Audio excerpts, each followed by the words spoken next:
So in this video, we are going to discuss about flywheels. Okay, so flywheel is a machine member used to absorb or distribute energy. So that energy is, of course, a kinetic energy. And then some of its applications are punch press and shear, internal combustion engine, etc. Okay, so for a punch press or shear, let us check some of the punch press in the market. So here we can observe that the flywheel is this one. So wherein a motor is connected to it via belt or gear drive. So the shearing process takes place at this point. Okay, so wherein there is a crank connected to the shaft of this flywheel. So as you can see here, we have a simple mechanism of a punch or shearing machine equipped with flywheel. And then there is a crank, the connecting rod, and the punching tool, which perform the shearing process or punching process. Moving forward, so what are the useful formulas for a flywheel? Okay, so basically, this is our figure wherein we have a simple flywheel with the rim, the arm, and the hub. And of course, the keyway. So dito papasok yung ating shaft. Okay, and then you also have the mean radius of the rim. Okay, so the rim is the outer part of the flywheel. Okay, and then its thickness denoted by T and its width denoted by B.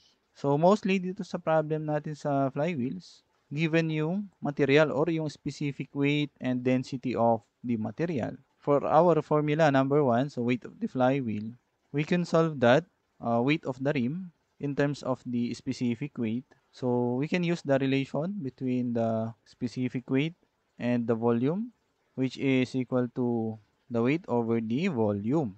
So yung volume natin dito, volume lang to ng rim. So weight din ng rim ito.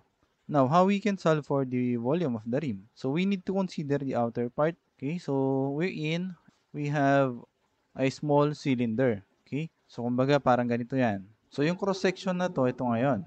Okay, so this is our thickness and this one is our B. So yung volume natin dito for the rim is simply pi multiplied by the mean diameter. Okay, so the mean diameter here is simply the summation or sum of DO plus DI over 2. So this is our mean diameter multiplied by B and then our thickness. So the question is, how did we come up with this formula? So imagine, so stretch natin yung rim na to. Say for example, ito na siya. So yung haba nito ngayon, yun yung circumference or yun yung pi d. Okay? And then yung cross-sectional area, yun yung T multiplied by B. That's why yung volume nito ay pi d multiplied by BT. So if there is a given specific weight of the material, we can just simply multiply that by the volume for us to solve for the weight of the rim. So W here is the total weight or weight of the flywheel, which is equal to, again, weight of the rim plus weight of the hub and the arm. Second formula, so we have the mass. In terms of mass, we can use the relation between mass and the density. And of course, the volume. So which is density is equal to mass over volume. Okay, so the volume here is the same with this one. That's why we have pi dBT multiplied by density to solve for the mass of the rim. So we have the formula for the mass of the flywheel. So mass of the rim plus mass of the hub and arm. Next, number 3, kinetic energy released by the flywheel. So KE is equal to 1 half m multiplied by the quantity V1 square minus V sub 2 square. So mass can be solved using your weight and the gravity, of course. Then for the velocities, so basic formula is pi dn or 2 pi rn. Okay, in terms of radius, so this is 2 pi rn. Next formula, we have the kinetic energy in terms of moment of inertia. Okay, so that is 1 half I multiplied by omega sub 1 square or the angular velocity in radian per second. So I here can be replaced in terms of its mass and its radius of gyration. Okay, so next formula, number 5, we have the coefficient of fluctuation denoted by C sub f. So which is equal to the difference in velocity over the mean velocity. Okay, so V here is the mean velocity or the average of these two. Okay, so next we also have a tabulated values for the coefficient of fluctuation from the book of affairs. So that is in page 534. Then formula number 6, we have the energy required to punch a metal, denoted by letter E. So that is 1 half force multiplied by the thickness of the plate. Okay, so T sub P. So force F here is the shearing force, which can be solved from the shearing stress formula. But take note that our stress here is ultimate stress for us to shear the material. Okay, so from shearing stress or stress formula, F over area. So our stress here is ultimate shearing stress, and our A here is, of course, your pi d multiplied by the thickness of the plate. Next, number 7, so power to drive a punch press equipped with flywheel. So that is simply power is equal to energy over time. So energy, of course, is this formula. E is equal to 1 half F multiplied by TP. Next formula is from the machinery's handbook. Pressure or force required to punch a hole. So that is 80 multiplied by the diameter of the hole multiplied by its thickness. So the unit of this force is in tons. And the diameter and thickness TP are in inches. Okay, so last formula is the centrifugal force, which is denoted by F sub C. So that is equal to mass multiplied by the acceleration. Okay, so acceleration can be solved using our radius multiplied by the square of the angular velocity in radian per second, or mass multiplied by the square of the linear velocity over our radius. Now let us solve some problem. So our first problem, a cast iron flywheel is rotated at a speed of 1200 rpm, so that is n, and having a mean rim radius of 1 foot. So mean radius, that is our r, so equal to 1 foot. If the weight of the rim is 30 pounds, so W sub R is equal to 30 pounds. So what is the centrifugal force? So required. So let us denote the unknown F sub C. Okay, so our formula, of course, is either F sub C is equal to MA, or based from the given, since we have the weight, the N, and the R, so we can use W over G multiplied by V square over your R. So V here is the linear velocity. So we can solve that using the formula pi dn or 2 pi rn. Since the given is radius, so we can use 2 pi rn. So this is equal to 2 pi multiplied by r is 1 foot. Then our n is 1200 rpm. Since g is equal to 32.2 feet per second square, so let us convert minute to second. So 1 minute is equal to 60 seconds. So this is equal to 125.66 feet per second. So therefore, we can now solve for the centrifugal force. So again, weight is 30 pounds multiplied by V, so 125.66 over G, so 32.2 feet per second square multiplied by our radius, so 1 feet or 1 foot. Then the remaining unit is, of course, is in pounds. So the answer here is 14,712.45 pounds. So next problem, the kinetic energy to punch a hole is 5 kilojoule. So given, we have the kinetic energy, K sub E, is equal to 5 kilojoule. So what is the maximum thickness of a hole that can be punched if the hole diameter is 25 millimeter? So we are required to solve the thickness of the plate given the hole diameter. So let us denote D is equal to 25 mm. And the ultimate shearing stress is US is equal to 420 megapascal. So solution, so from energy is equal to 1 half F multiplied by TP. So we don't have force F, but we can solve in terms of the shearing stress. Now the given energy is kinetic energy. So here we have E. So therefore, we can use this kinetic energy for our E. So again, the force can be solved using shearing stress formula, and then area can be solved based from our thickness and the diameter of the plate. So that is equal to pi dt. Okay, so let us substitute all of the given. So for E, we have 5 kilojoule, or that is 5 kilo Newton meter. Then for 420 megapascal, we can convert this to kilopascal or kilonewton per square meter. So just simply multiply it by 1000 kilopascal over 1 megapascal. And then for kilopascal, we can write that as kilonewton per square meter. So this is equal to 420,000 kilonewton per square meter. Then for the area, so pi multiplied by the diameter. So this is equal to 0.025 meter multiplied by the thickness of the plate. So we can simplify this as T sub P square. Okay, so let us perform unit analysis. So kilonewton will cancel and then meter. So that's why our unit here for T sub P is in meter. So this is equal to 0.0174. Convert it to millimeter. So this is equal to 17.4 millimeters. Next problem, what pressure is required to punch a hole 2 inches diameter through a 1/4 inch steel plate?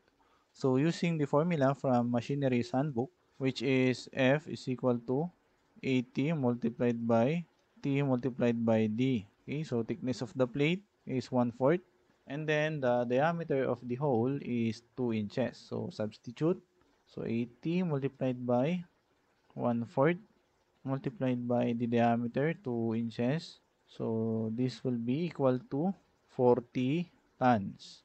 Next problem, a flywheel weighing 910 kilograms. So given the weight of the flywheel and we have the radius of gyration. So we can denote that as K. So that is equal to 1524 millimeters. So we have a shaft journals 304.8 millimeter in diameter and have a coefficient of friction of 0.06. Actually, hindi na natin kailangan tong dalawang to. And then after the wheel reaches 120 RPM, the driving force is withdrawn and the wheel slows to 60 RPM. So we have an initial and the final N. Okay, so N1 120 and N2 60. How much energy does the wheel lose? So required is of course our kinetic energy. So since the given is angular velocity, so we can use the omega instead of the v. So we can use this formula. Okay, so the given angular velocity is in revolution per minute. So we need to convert this into radian per second. And since the given is weight, so the mass here can be solved by using W over G. Okay, so our G here is of course 9.81 meter per second square. So therefore, this should be in radian per second. So this is equal to 4 pi. So this is equal to 4 pi radians per second or that is also equal to 12.57. The next, we have 60 RPM. So same unit analysis. So this is equal to 2 pi. Then mas maganda siguro lagay natin dito yung omega sub 1 is equal to 2 pi and 1. Then dito, omega sub 2, so 2 pi and 2. Okay, so therefore, we can now solve for the kinetic energy. So substitute. So we have 1/2. The weight is 910. So that is weight or that is in kilogram force. So let us convert that to Newton. So we have 9.81 Newton per kilogram force. Then for G, we have 9.81 meters per second square multiplied by our radius or radius of gyration. So 1524 millimeter or we can write 1.524 meter. Then for the angular velocity, so we have 4 pi then minus 2 pi square. So our unit here is in radian per second. And then kilogram force will cancel. So this is in square meter. So meter here, of course, will cancel. So isa na lang yung matitira. And then dito meron tayong naka per seconds square. So makakancel na rin yung seconds square natin dito. Kaya ang matitira ay Newton meter. So the answer here is 125,159. But of course, this is in Newton meter.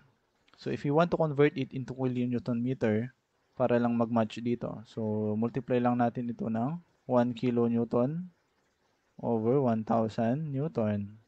So this is equal to 125.16 kilonewton meter or kilojoule. So next problem, it is found that a shearing machine requires 205 joules of energy to shear a specific gauge of sheet metal. So first given, we have energy E, so 205. The mean diameter of the flywheel is to be 76.2. So that is our D. Okay, so 76.2 centimeters. The normal operating speed is 200 RPM and slows down to 180 RPM during shearing process. So let us denote yung 200 as N1 and then for 180 RPM, that is our N2. The rim is 30.48 centimeter. So walang sinabi dito kung thickness or width. So automatic pag ganito ang given, so that is your B or the width of the rim. The weight of cast iron is 7,196.6 kilogram per cubic meter. So meaning we have a specific weight. The arms and hub account for 10% of the rim weight. So ibig sabihin yung ating W sub AH ay 10% ng W sub R. So the required number 1 or letter A, so rim weight. Then for letter B, thickness of the rim. Okay? So based from the given, we have energy, the angular velocities. So kung i-relate natin yung unknowns doon sa given, ang gagamitin lang nating formula ay yung kinetic energy. So which is equal to 1/2 W over G multiplied by V1 square minus V2 square. Yung energy na given dito, yun na rin yung gagamitin natin sa kinetic energy. And then take note that this is our weight of the flywheel. Okay, so W here is W sub R plus W sub AH. Since the unknown here is the W sub R, so we can just simply solve first for the W. Okay, and then W sub AH is 10% of W sub R. So we can write this as W sub R plus 0.1 W sub R or 1.1 W sub R. So this is our W. We can also substitute this 1.1 R to this equation to solve directly for W sub R. Okay, so let us use this equation together with this one. And then take note again that this kinetic energy is also equal to 205. So let us also solve for V1 and V2. For V1, so the formula is simply pi d N1. So substitute d and N1. So d here is in centimeters. So let us convert that to meters. So just divide it by 100. So that is equal to 0.762 meter multiplied by N. So that is 200 revolution per minute. Since we are going to use 9.81 meters per second square for G, let us convert minute to second. So 1 minute 60 seconds. So this is equal to 7.978. So the unit of course is meters per second. For V2, our N is 180 and then the same unit analysis as V1. So this is equal to 7.18 or 7.182 meters per second. So therefore, we can now solve for the weight of the rim. So just substitute the given energy. So by performing unit analysis, the remaining unit here is in Newton. So W sub R is equal to 303 Newton. And then since yung specific weight ay naka-kilogram per cubic meter, so let us convert this into kilogram force. So 9.81 Newton, 1 kilogram force. Or this is equal to 30.89 kilogram force. Then letter B for the thickness of your rim, so denoted by letter T. We can solve that based from the weight of the rim. Okay, so from the weight of the rim formula, so we have here T, and then we have a given specific weight. Then of course we have B and D. So using this W sub R that we solved in letter A, so we can now solve for the thickness of the rim.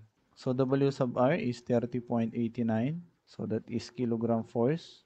So this is equal to pi multiplied by the mean diameter. So that is 0.762. Then the given width is 30.48. but that is in centimeter. So we can convert that to meter. So that is equal to 0.3048 multiplied by the thickness, and then the specific weight we have 7,196.6. So this is in kilogram per cubic meter. So specific weight, that means this is in kilogram force. So kilogram force will cancel. And then, of course, these two meter. So we have here cubic meter. So isa na lang yung matitira dito. So therefore, our unit here for T is in meter. So this is 0.00588. Now, if you want to convert this into centimeter, we can just simply multiply it by 100. So this is equal to 0.588 centimeter. Next problem. So a sheet metal working company purchased a shearing machine from a surplus dealer without a flywheel. It is calculated that the machine will use 2,380 joules of energy.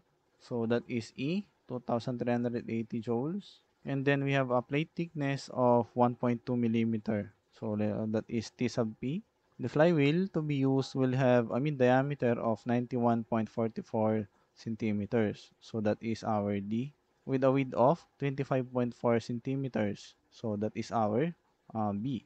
The normal operating speed is 180 RPM and it slows down to 160 RPM during the shearing process. So we have N1 180 and N2 160. So assuming that the arms and the hub will count for 12% of the rim weight concentrated at the mean diameter, and that the material density is 0.26 pounds per cubic inch. So we have W sub AH, so 12% of W sub R, and the material's density. So density meaning we have a pound mass per cubic inch. Compute A, weight of the wheel, so that is W, thickness of the rim, so that is our T. Okay, so solution for W, since we have a given energy, okay, and angular velocities, therefore we can solve W from the formula for kinetic energy. Okay, so kinetic energy here is the given energy, which is the 2,380 joule. And then for V, we can solve V again from the formula pi dn. Okay, so since we have N1, N2, and the diameter. So solving for V1 and V2. So again, our formula is velocity is equal to pi dn. So our diameter here is 91.44. So we can convert this to meter. So just divide it by 100. So this is equal to 0.9144 meter. Then for N, 180 revolution per minute. So let us convert this to revolution per second. So that's why we have 1 minute over 60 seconds. So V1 is equal to 8.618. Then for V2, so the same formula, magbabago lang yung ating N. So magiging 160. So this is equal to 7.66 meters per second. So substituting the given energy and the values for V1 and V2, we can solve for W. So W here is equal to 2,994.4. So this is in Newton. Next for letter B, we have thickness of the rim. So again, we can solve the thickness of the rim from the weight of the rim. So weight of the rim is equal to pi d bt multiplied by the specific weight. So since the given is density, so we can just multiply this density by our G. But the unit here is in pound per cubic inch. So let us convert this into kilogram per cubic meter. So this is equal to 7,197.18 kilogram per cubic meter. But W sub R from this given, so we have W sub A is equal to 12% W sub R. So W sub R can be solved then from W is equal to W sub R plus W sub AH. So W here is 2,994.4 Newton. Okay, and then W sub AH, so we can just simply put 0.12 W sub R.